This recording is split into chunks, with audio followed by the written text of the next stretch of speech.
एक professor class ले रहे थे। क्लास के सभी छात्र बड़ी ही रुचि के साथ उनके लेक्चर को सुन रहे थे।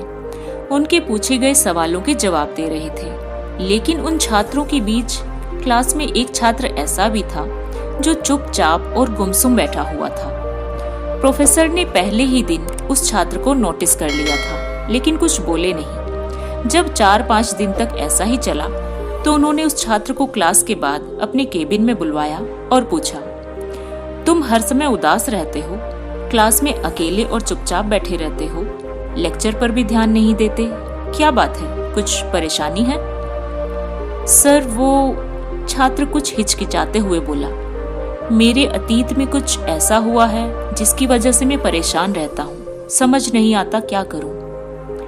प्रोफेसर भले व्यक्ति थे।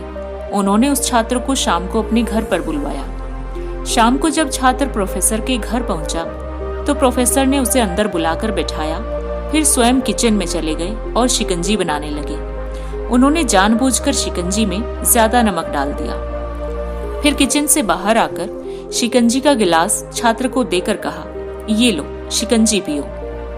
छात्र ने गिलास हाथ में लेकर जैसे ही एक घूंट भरा, अधिक नमक के स्वाद के कारण उसका मुंह अजीब सा बन गया। यह देखकर प्रोफेसर ने पूछा, क्या हुआ, शिकंजी पसंद नहीं आई?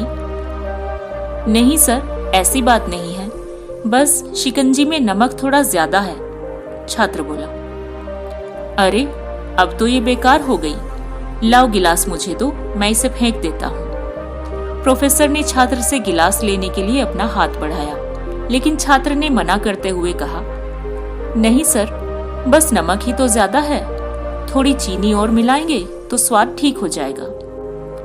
यह बात सुनकर प्रोफेसर गंभीर हो गए और बोले, सही कहा तुमने, अब इसे समझ भी लो, ये शिकंजी तुम्हारी जिंदगी है, इसमें घुला अधिक नमक तुम्हारे अतीत के बुरे अनुभव हैं। जैसे नमक को शिकंजी से बाहर नहीं निकाल सकते, वैसे ही उन बुरे अनुभवों को भी जीवन से अलग नहीं कर सकते।